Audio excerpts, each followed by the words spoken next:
नमस्कार। आरोग्य निकेतन में आपका स्वागत है। आज मैं आपको कैटरेक्ट अर्थात मोतियाबिंद का कारण, उसका रोकथाम और इलाज के बारे में बताऊंगा। आँख के गोलाई के सामने है मोटा पर्दा कॉर्निया और उसके पीछे है लेंस जिसे नेत्रमणि कहते हैं। ये दोनों ट्रांसपेरेंट अर्थात पारदर्शक होते हैं। किसी कारण से लेंस धीरे धीरे अपारदर्शक हो जाता है और दृष्टि में धुंधलापन आ जाता है। फिर लेंस में सफ़ेद दाग दिखाई देता है जिसे हम मोतियाबिंद कहते हैं।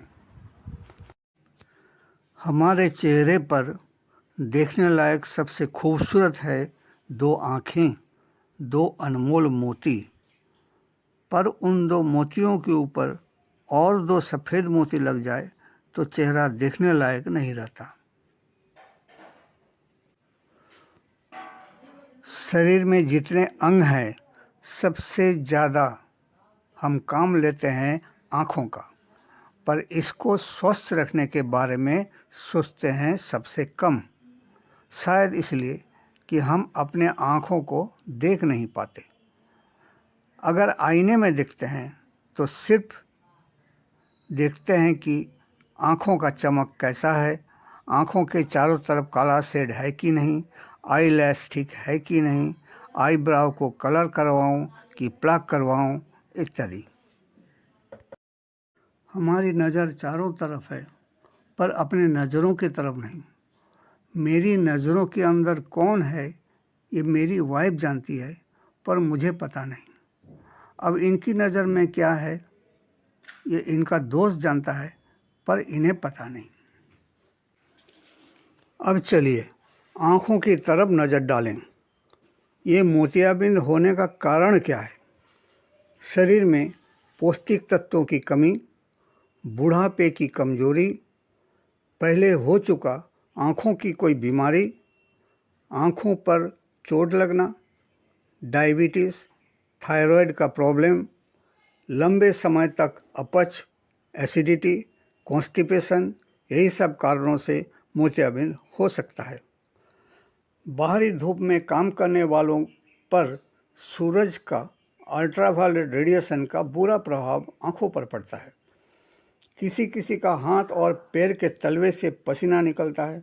अगर किसी कारण ये पसीना निकलना बंद हो जाए तो इसका बुरा असर आँखों पर पड़ता है। पाइल्स ठीक न हुआ हो और उससे खून निकलना बंद हो जाए तो भी इसका बुरा असर आँखों पर पड़ता है। अब इसका इलाज क्या है? डॉक्टर के पास इसका एक ही इलाज है, ऑपरेशन।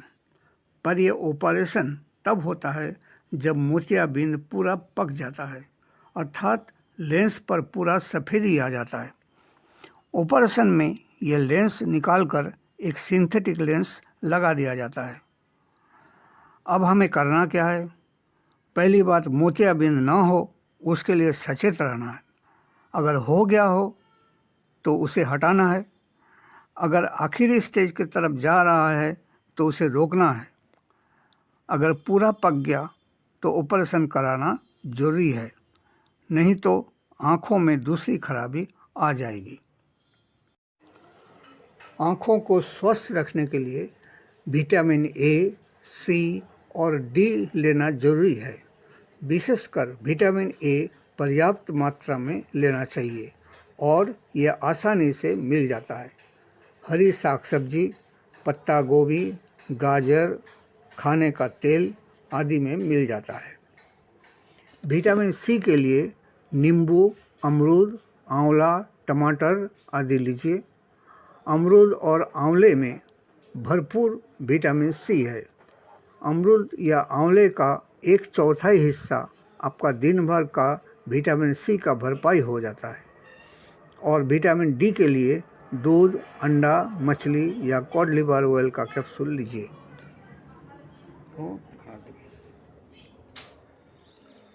पढ़ना, लिखना या कोई बारीक काम पर्याप्त रोशनी में होनी चाहिए।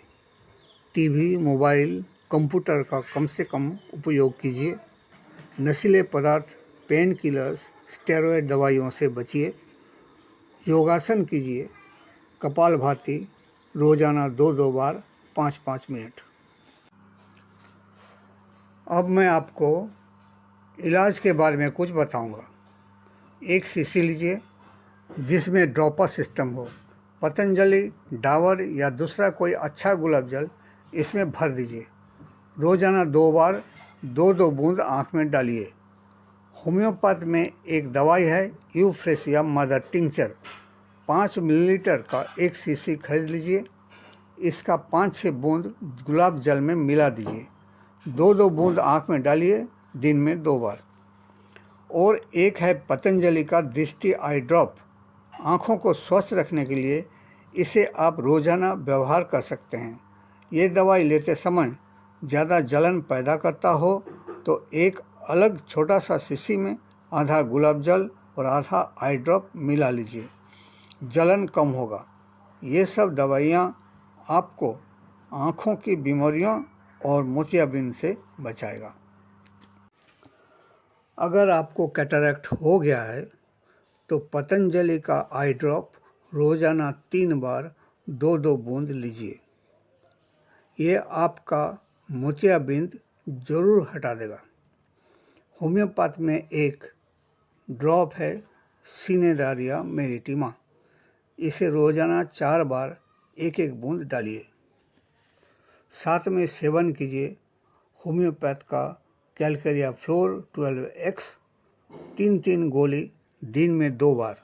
ये दवाई आपके दांतों को भी मजबूत रखेगा। आप खुद इलाज कीजिए, 5-6 महीने में ठीक हो जाएंगे। ये सब दवाई निडर होकर काम में लगाइए, कोई साइड इफ़ेक्ट नहीं है।